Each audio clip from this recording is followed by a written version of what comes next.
ఓం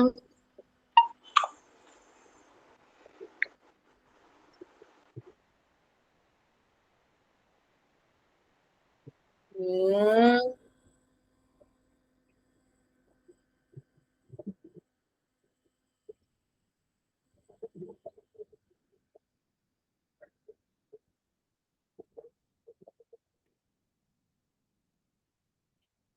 ఓం భూర్భువస్వః తత్సవితుర్వరేణ్యం భర్గో దేవస్య ధీమహి ధియో యో నః ప్రచోదయాత్.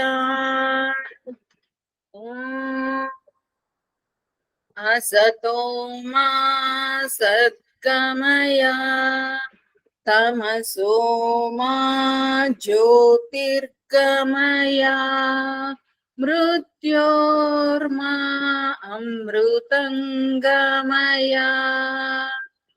ఓం సహనావతు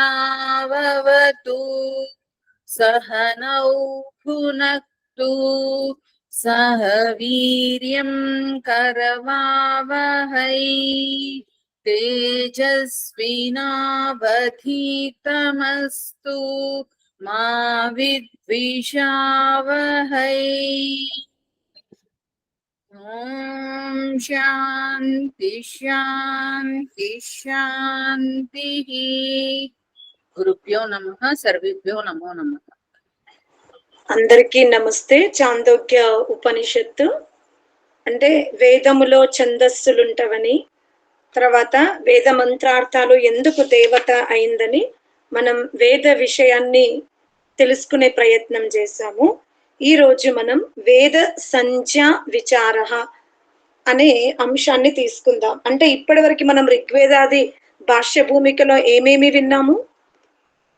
ఇంతవరకు మనం ఋగ్వేదాది భాష్య భూమికలో ప్రారంభించుకున్నప్పటి నుండి ఏ ఏ అంశం మీద మనం చర్చించుకున్నాము?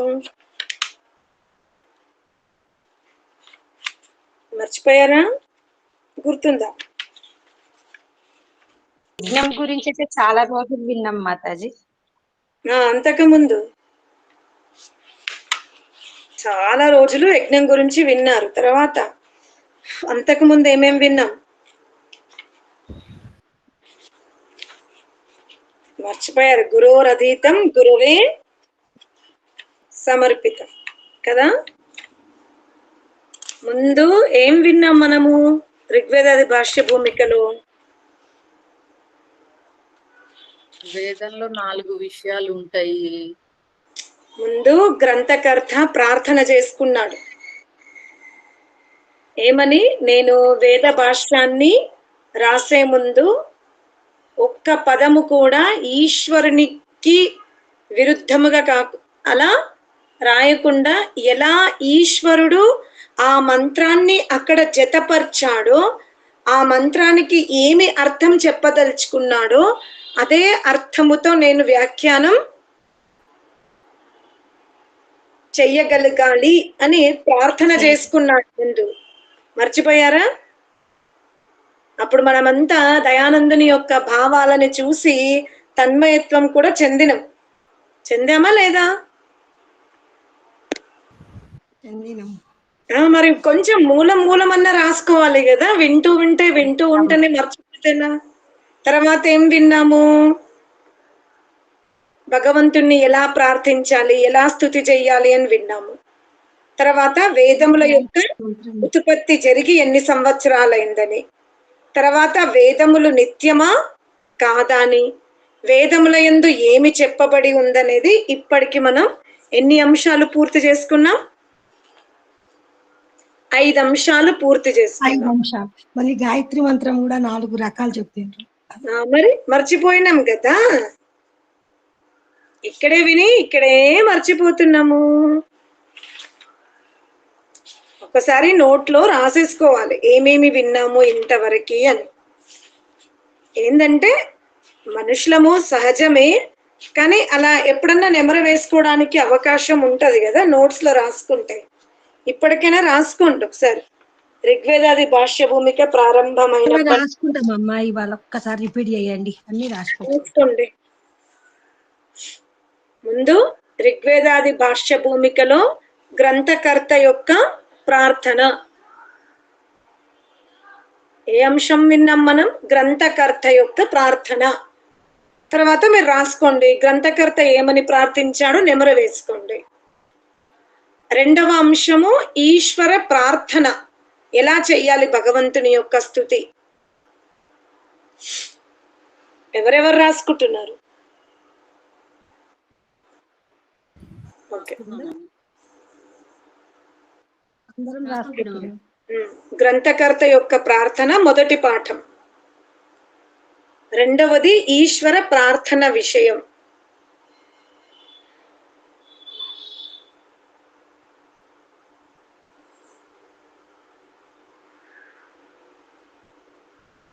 మూడవది వేదోత్పత్తి విషయం.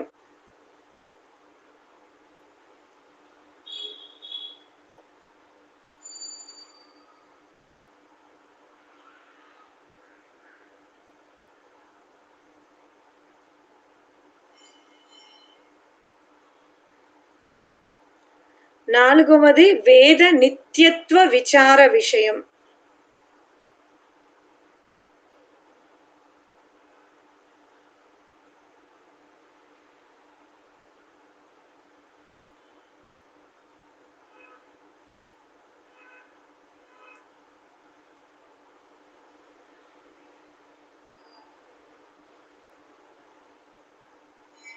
ఐదవది వేద విషయం.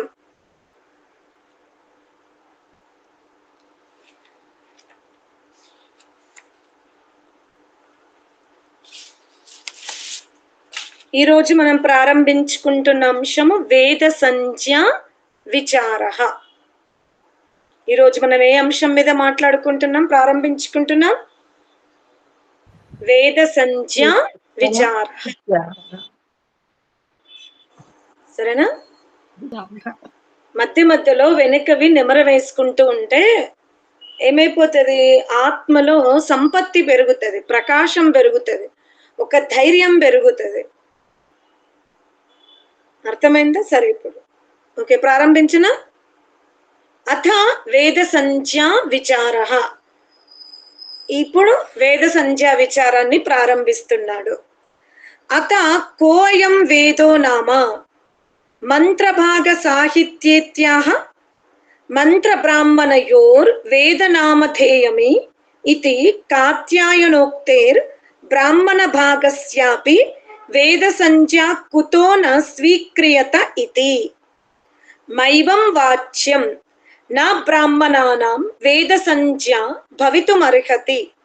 కుతః పురాణ ఇతిహాస సంజ్ఞకత్వాత్ వేద వ్యాఖ్యానాత్ ఋషిభిర్ ఉక్త్వా ధనీశ్వరోక్తత్వాత్ కాత్యాయన భిన్నైర్హి ఋషిభిః వేద సంజ్ఞాయాం అస్వీకృతత్వా మనుష్య బుద్ధి రచితత్వాచ్చేతి. యత బ్రాహ్మణ గ్రంథేషు మనుష్యానాం నామలేఖపూర్వక లౌకిక ఇతిహాసాః సంతి న చైవం మంత్రభాగే. ఏమంటున్నాడంటే, వేదమునకు అంటే వేదము అని దేనికి నామం? మీరు ఇవాళ రాసుకోవాలి. ఇవాళటి పాఠము వేద సంజ్ఞా విచార అంటే తెలుగులో మీరు రాసుకోవాలి. దేనిని వేదం అంటారు, ఎవరికి వేదం అనే నామం ఉంది అనేది మీరు రాసుకోండి. ఎవనికి వేదం అనే నామం ఉంది, దేనిని వేదం అంటారు, దానికి సమాధానం ఇస్తున్నాడు. మంత్ర సంహితలకు వేదము అని దేన్ని అంటున్నారు? ఆ సమాధానం ఏమిచ్చాడు? మంత్ర సంహితలు. మంత్ర సంహితలు. వేదములను సంహితలను కూడా అంటారని మనం ఇంతకు ముందు కూడా విన్నాం పదం. వేదములను సంహితలు అంటారు. ఇంకా వేదమునకు మంత్ర బ్రాహ్మణం అని కూడా పేరుంది. మంత్ర బ్రాహ్మణమునకు వేదం అని పేరు. సంహితలకు వేదం అని పేరు, ఇంకా బ్రాహ్మణ గ్రంథములకు కూడా వేదం అని పేరు. అంటే మంత్ర బ్రాహ్మణ గ్రంథములకు, కేవలము బ్రాహ్మణ గ్రంథాలను రాసుకోవద్దు, మంత్ర బ్రాహ్మణ గ్రంథములకు కూడా వేదం అని పేరు.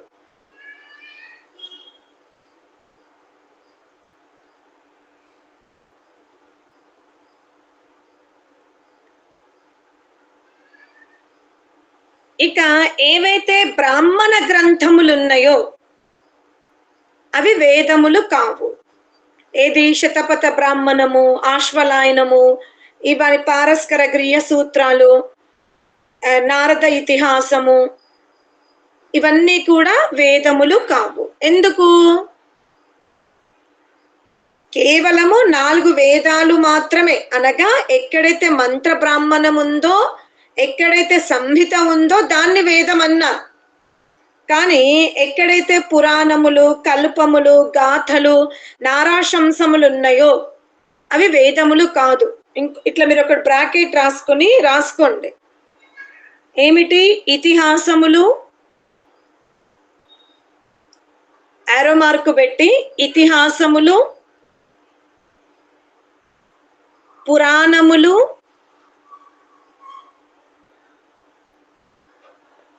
ఇతిహాసములు, పురాణములు, కల్పములు,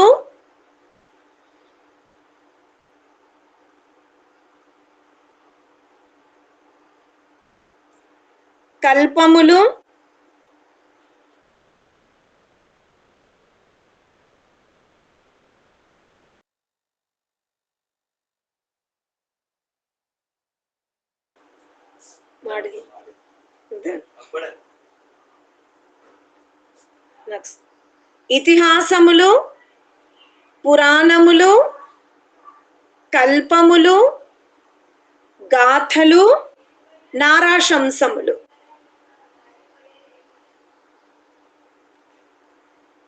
వీటిని బ్రాహ్మణ గ్రంథములు అంటారు. బ్రాహ్మణ గ్రంథములు అంటే పేర్లు చదవండి ఒకసారి. ఇతిహాసములు, పురాణములు, కల్పములు, గాథలు,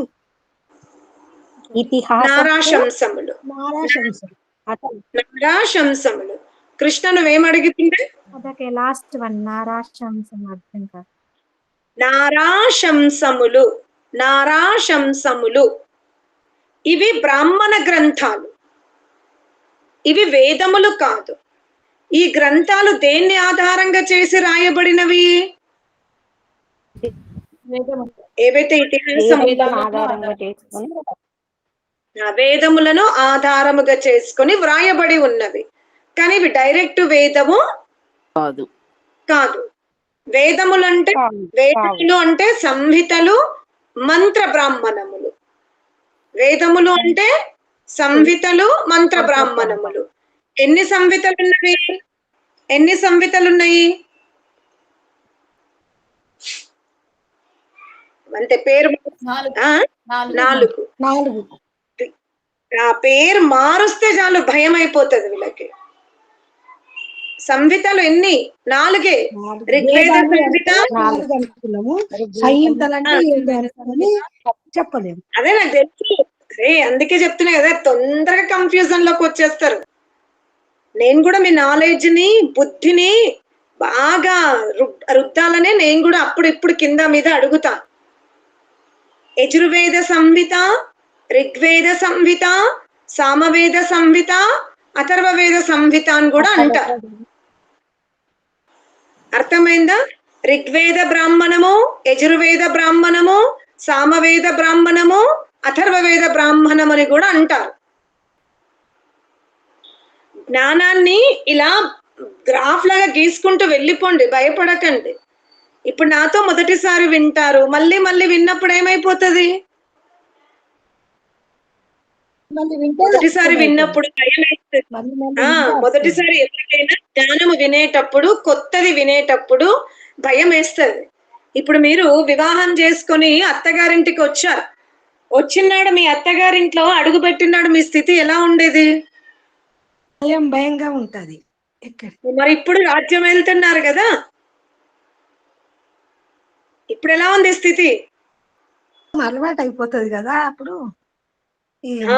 సేమ్ అలాగే జ్ఞానము కూడా అంతే. మనం ఎప్పుడైనా కొత్త పేర్లు విన్నప్పుడు భయపడొద్దు. అర్థమైందా? సరే, ఇప్పుడు వేదములంటే సంహితలు, సంహితలకే వేదములని పేర్లు. స్పష్టంగా ఉందా? వేదములను సంహితలు అంటారు, సంహితలకే పేరు. వేదములన్నీ 4. ఈ వేదములు ఎవరి ఉపదేశము?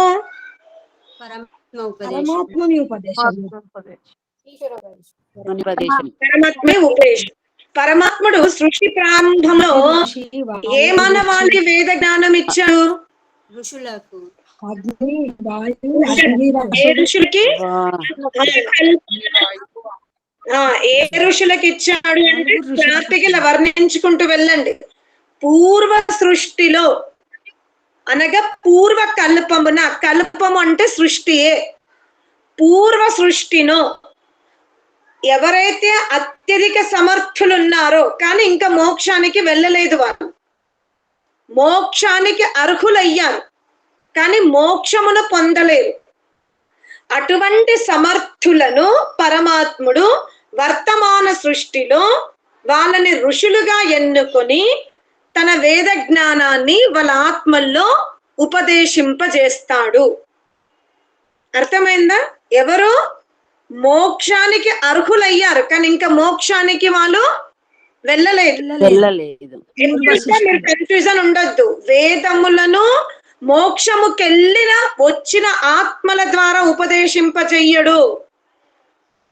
వచ్చిన ఆత్మలతో వేదం ఉపదేశింపబడదు, వెళ్ళే ఆత్మలకి ఉపదేశింపబడతాడు.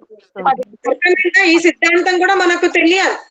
ఏ జీవాత్మలైతే మోక్షం నుండి వచ్చినాయో వాళ్ళ ద్వారా ఎందుకు వేదం ఉపదేశింపబడదు?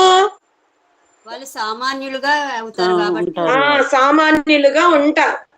పోనీ ఇప్పుడు ఈ సృష్టిలో మానవీయ సృష్టి జరిగింది, అప్పటి వరకే ప్రళయం ఉంది. మరి ప్రళయం తర్వాత సృష్టి జరిగినప్పుడు పరమాత్ముడు ఎవరికైనా వేద జ్ఞానము ఇవ్వచ్చు కదా, ఎవరి చేతనైనా ఉపదేశించవచ్చు కదా అని మనకు ప్రశ్న రావచ్చు. కానీ ఈ సృష్టి ప్రళయాలు, ఈ సృష్టి కాలము ఎవరి కోసం ఉంది? పరమాత్మని కోసం ఉందా, జీవాత్మ కోసం ఉందా? జీవాత్మ కోసం ఉంది.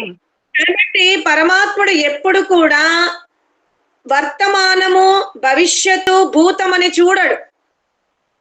ప్రళయములో ఎవరైతే అత్యధిక సామర్థ్యముతో ఉండి కూడా ప్రళయ దుఃఖమును చూశారో వాళ్ళని ఏం చేస్తున్నాడు పరమాత్ముడు? సృష్టి ప్రారంభములో వాళ్లకు అత్యంత తేజస్సు గల బుద్ధి సామర్థ్యాన్ని ప్రసాదించి వాళ్ళ చేత మంత్ర బ్రాహ్మణము ఉపదేశింపజేసి వాళ్ళని ఎక్కడికి తీసుకెళ్తున్నాడు? మోక్షానికి తీసుకెళ్తున్నాడు. అర్థమైందా? ఇప్పుడు మనమంతా ఏ ఆత్మలము? మనము మంత్ర ద్రష్టలము కాదు, మనమంతా మంత్రాన్ని వింటున్నాం. అందుకే మనం శ్రవణము. మనం ఏం చేస్తున్నాము? మనం వింటున్నాం. మనం ఏం వింటున్నాము? మనకంటే ముందు ఋషులు అర్థాన్ని సాక్షాత్కారం చేసుకుని వ్యాఖ్యానము చేసి సామాన్య మానవుడికి కూడా అర్థమయ్యే భాష్యము రాసినటువంటి గ్రంథాలని మనం వింటున్నాము. అర్థమైందా? ఇప్పుడు మీ అందరినీ విశ్వాని దేవ సవితర్ దురితాని పరాసువ ఈ మంత్రానికి అర్థం చెప్పండి అంటే మీరు ఏం చెప్తారు? వైదిక దినచర్య తీసి దయానందుడో పండిత గోపదేవ శాస్త్రి గారో మరో ఎవరో చెప్పిన వ్యాఖ్యానం అది విని చెప్తారు, బట్టి కొట్టి చెప్తారు. అది కూడా విని కూడా కాదు, చదివి రేపు అమ్మగారి మంత్రానికి అర్థం అడుగుతున్నారని నువ్వు విశ్వాని దేవ నేర్చుకో, నేను హిరణ్య గర్భ నేర్చుకుంటా, నువ్వు ఆత్మదా నేర్చుకొని మీరందరూ విభజించుకొని ఏం చేస్తారు? బట్టి కొట్టి ఇక్కడ చెప్తారు. బట్టి కొట్టి నేర్చుకొని వణుకుతూ తప్పదని చెప్తారు. కానీ మనకంటే ముందు ఋషులు దురితాని, దయానందుడు ఒక దగ్గర సామాన్య వైదిక దినచర్యలో దురితాని అంటే వ్యసనములు అని చెప్పాడు. అక్కడ ఏ వ్యసనములు అంటే స్థూల దేహానికి సంబంధించిన వ్యసనములు. ఈశ్వర ఉపాసన తీసుకుంటాడు. తీసుకున్నప్పుడు అక్కడ దురితాని అంటే ఏం వ్యాఖ్యానం చేశాడు? మనస్సులో ఉన్నటువంటి వ్యసనాలు అంటాడు. మళ్ళీ అంతర్ముఖముగా ఉపాసన చేస్తున్నప్పుడు ఆత్మ మాలిన్యాలు అంటాడు. ముందు సామాన్య మానవుడికి ఏ దురాలోచన తొలగించుకోమన్నాడు? ఈ బాహ్యమైన ఇంద్రియాలు, స్థూలం బాహ్యంగా చెడు మాట్లాడడం, చెడు వినడం, చెడు చెప్పడం, చెడును స్పర్శించడం, ఇదన్నాడు. ఆ స్థితి నుండి మళ్ళీ ఎక్కడికి తీసుకెళ్ళాడు? సూక్ష్మ శరీరం. ఆ తర్వాత ఎక్కడ తీసుకెళ్ళాడు? కారణ దేహం తీసుకెళ్తున్నాడు ఋషి. మనం ఎక్కడ ఆగిపోయినాం? ఈ స్వాధ్యాయ క్లాసు స్టార్ట్ కాక ముందు మనమందరం ఎక్కడి వరకు యాత్ర చేసాం? స్థూల దేహంలోనే ఇప్పుడిప్పుడే మనం సూక్ష్మ దేహంలోకి వెళ్తున్నాం. ఇలాగే మన సాధన ఉచ్చ స్థితికి వెళ్ళింది అనుకోండి, 10 ఏళ్లలో మీరు ఎక్కడికి వెళ్తారు? మళ్ళీ ఇంకొక కారణ దేహంలోకి వెళ్ళామంటే దగ్గరగా ఉంటాం. అర్థమైందా? మంత్రానికి దయానందుడు మంత్రానికి అర్థము కూడా బుద్ధి సామర్థ్యాన్ని బట్టి చెప్పాడు. భగవంతుడేమో 3 సామర్థ్యాలని చెప్తే ఋషి ఏం చేశాడు? ముందు బాహ్య దోషములని కడుక్కుంటేనే కదా వీడు లోపలికి వెళ్తాడు. ఇది ఋషుల యొక్క ఆలోచన. పరమాత్ముడేమో డైరెక్ట్ ఇంజెక్షన్, శల్య చికిత్సనే చేస్తాడు. ఋషులు ఏం చేస్తారు? స్టెప్ బై స్టెప్ చేస్తారు అన్నట్టు. మెల్లగా స్టెప్ బై స్టెప్ చేస్తారు. తర్వాత స్థూల శరీరము, ముందు టెస్టులు, తర్వాత మత్ ఇంజెక్షన్, తర్వాత ఇలా ఉంటది కదా. మనకు శల్య చికిత్స చేయాలంటే ఎన్నో టెస్టులు అవుతాయి కదా, మధ్యలో చర్చ. ఇలా పరమాత్ముడేమో ముందు మూల కొటేషన్ ఇచ్చేశాడు. ఏంటి?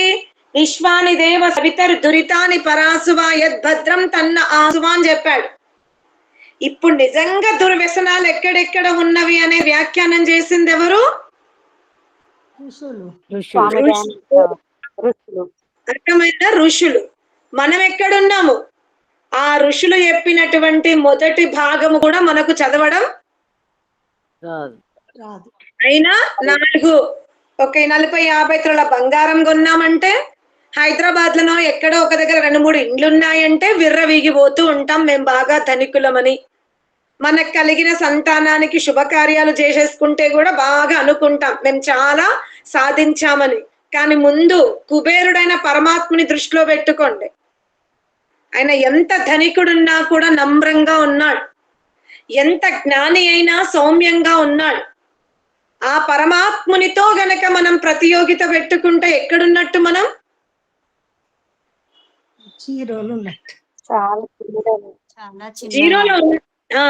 ఆలోచించుకోండి. అందుకనే మనము మనకంటే ధనికులను, మనకంటే తోటి వాళ్ళని చూస్తే అహంకారం డెవలప్ అవుతుంది. పరమాత్మని తీసుకుంటే ఏం డెవలప్ అవుతుంది మనలో? నమ్రత. ఇంకా శ్రమించాలి, జిజ్ఞాస మొదలవుతుంది. అర్థమైందా? అసలు పరమాత్మునికి మనకున్న వ్యత్యాసం ఏంటో అర్థమవుతుంది. ఏ జీవాత్మ అయితే ఈ స్థితిని చేరుకుంటుందో ఆ జీవాత్మ ఎప్పుడు నమ్రంగా ఉంటది. ఎందుకంటే ఆ పరమాత్మని యొక్క సృష్టి కార్యాన్ని చూడ్డానికే ఎంత సమయం తీసుకుంది జీవాత్మ? అక్కడ మలమూత్ర విసర్జన లేదు. గమనించండి, మోక్షంలో జీవాత్మ పడుకోదు, మలమూత్ర విసర్జన చెయ్యదు, వ్యాధి గురించి చింతన చెయ్యదు, ఆహార పానీయాల గురించి ఏ చింతన లేకుండా నిరంతర ప్రవాహంలో ఉంటేనే ఎంత సమయం తీసుకుంది? 36,000 సృష్టి ప్రళయకాలం. అక్కడ ఇంకా ఏ ఆటంకాలు లేవు. బంధువుల వివాహాలకు వెళ్ళాలి, మన ఏ ఆటంకాలు లేకపోతేనే అంత సమయం తీసుకుంది. అంటే పరమాత్మని సామర్థ్యానికి జీవ సామర్థ్యానికి అలా వ్యత్యాసం ఉంది. మీరు ఆ రాజాది రాజులకి గుళ్ళు కట్టించి అభిషేకాలు చేయించి పుణ్యం వస్తుందని మొక్కుతూ ఉన్నాం. మనం మొక్కుతున్నామా లేదా? తాతలందరూ ఆర్య సమాజికులే, అమ్మనలందరూ ఆర్య సమాజికులే. ఆర్య సమాజం అంటే ఏంది? యజ్ఞం చేస్తారు, ఈ సంస్కారాలు చేస్తారు, అందరూ ఆ సిద్ధాంతాన్ని పక్కన పెట్టేస్తున్నారు. ఆర్య సమాజము యజ్ఞం అనేది వాతావరణ కాలుష్య నివారణ కోసము, జడదేవతను శుద్ధి చేసుకోవడం కోసం యజ్ఞ ప్రక్రియ చెప్పింది. కానీ సృష్టికర్త అయిన బ్రహ్మాండాన్ని తెలుసుకోవాలి అంటే ఆత్మ హృదయ మందిరంలోకి వెళ్ళవలసిందే. ఆత్మ హృదయ మందిరంలోకి వెళ్ళాలి అంటే ప్యూర్ ఆక్సిజన్ కావాలి. మీరు గమనించారా? ఆత్మ హృదయ మందిరంలోకి వెళ్ళాలి అంటే ప్యూర్ ఆక్సిజన్ ఉండాలి. మీరు ధ్యానంలో కూర్చున్నారు, ఆ రోజు మీకు ఎందువల్ల మల విసర్జన జరగలేదు, మీరు ధ్యానం చేయగలుగుతారా? గమనించండి. అర్థమైందా? అందుకనే ఆత్మ పరమాత్మని యొక్క హృదయ గూటిలోకి వెళ్ళాలి అంటే ప్యూర్ ఆక్సిజన్ ఉండాలి. తర్వాత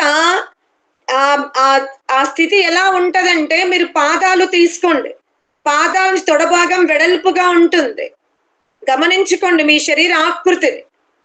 ఇలా మన కంఠం వరకు ఒకలాగా నెమ్మదిగా చిన్నగా ఉంటూ, ముఖ వర్చస్సు ఇంకా చిన్నగా ఉంటూ, మస్తిష్క భాగం గోపురం లాగా ఉంది. మీరు మీ శరీరాన్ని చూసుకోండి, పర్వత ఆకారంలో ఉంటది. పాదాల భాగం చూస్తేనేమో వృక్ష ఆకారంలో ఉంది, నడుం భాగం చూస్తేనేమో పృథివీ ఆకారంలో ఉంది, ఈ ముఖాకృతి చూస్తే అంతరిక్ష లోకం లాగా ఉంది, ఈ తల భాగము చూస్తే గమనిస్తే పర్వతం వలె ఉంది. అందుకనే మందిర ఆకృతి కూడా అలాగే ఉంటుంది. అంటే పరమాత్మ యొక్క సాక్షాత్కారం ఎక్కడ జరుగుతుంది అంటే మందిరంలోనే. కానీ మనం ఏ మందిరంలోకి వెళ్తున్నాము? మనం కట్టిన మందిరంలోకి వెళ్తున్నాం. పరమాత్ముడు ఎక్కడున్నాడు? హృదయ మందిరంలో ఉన్నాడు. తాను నిర్మాణం చేసిన హృదయ మందిరంలో దర్శనం ఇస్తానంటాడు. మనం పరమాత్మని ఎక్కడ చూస్తున్నాం? మనం కట్టిన మందిరంలో. కాబట్టి జీవాత్మ మనం కట్టిన మందిరంలో పరమాత్మని చూసినంత వరకు సాక్షాత్కారం జరగదు. ఈ భ్రమ నుంచి బయటపడాలి. అర్థమైందా? అందుకనే వేదముల యందు ఇతిహాసములు ఉండవు, పురాణములు ఉండవు. ఎందుకు వేదముల ఇతిహాసం ఉండదు? చరిత్ర ఎందుకు ఉండదు వేదముల యందు? వేదముల యందు చరిత్ర ఎందుకు ఉండదు? వేదంలో ఎందు చరిత్ర లేదు. సృష్టి ప్రారంభంలో వేదములు ఉన్నాయి కాబట్టి అప్పటి చరిత్రలు ఏం లేవు, అందుకే ఉండదు. మరి పూర్వ చరిత్రను తీసుకోవచ్చు కదా. చరిత్ర అయితే మారుతూ ఉంటది, ఇప్పుడు ఒకటే రకంగా ఉంటది అంతే, మార్పు ఉండదు. ఎప్పుడైతే భగవంతుడు చరిత్రను తీసుకుంటూ వచ్చాడనుకో, అప్పుడు వేదములలో ఏం మార్పు చేయాల్సి వస్తుంది? నిత్యతత్వం పోతుంది. ఒక సృష్టిలో ఒక రకమైన రాజు గురించి చెప్పాల్సి వస్తుంది, మళ్ళీ ఇంకో సృష్టిలో రాజు చెప్పాల్సి వస్తుంది. అందుకనే పరమాత్ముడు వేదముల యందు కేవలము సృష్టి విజ్ఞానము, ఆత్మ కళ్యాణము, ఆత్మ వికాసానికి సంబంధించిన జ్ఞానము తప్ప వ్యక్తిగత ఇతిహాసాన్ని పరమాత్ముడు ఎక్కడా వేదముల యందు రచించలేదు. రచింపలేదు. ప్రతిపాదించాడు. ఒకవేళ అలా చేసినట్టయితే వేదముల యొక్క నిత్యత్వము ఏమైపోతుంది? కోల్పోతుంది. కోల్పోతుంది. అర్థమైందా? వేదముల యందు ఇతిహాసం ఉండదు, ఇతిహాసము వ్యక్తికి ఉంటుంది. ఎప్పుడైతే ఆ వ్యక్తి పుడతాడో ఆ వ్యక్తి యొక్క జీవితాన్ని ఇంకొకరికి ఇతిహాసం అవుతుంది. ఈ ఇతిహాసం అనేది ప్రతి యుగములో మారిపోతుంది. ఇతిహాసము యుగ యుగానికి కల్పానికి మారుతుంది, కానీ కర్మఫలాలు సృష్టి విజ్ఞానము ఇప్పటికీ మారదు. అందుకనే వేదములను వేద బ్రాహ్మణులు అంటారు, వేద సంహితలు అంటారు, వేదములు అంటారు. ఈ వేదముల యందు ఎటువంటి ఇతిహాసములు ఉండవు. అర్థమైందా అని ఈ రోజు ఇంత భాగం వినే ప్రయత్నం చేశాం. ఓం శాంతి శాంతి శాంతి.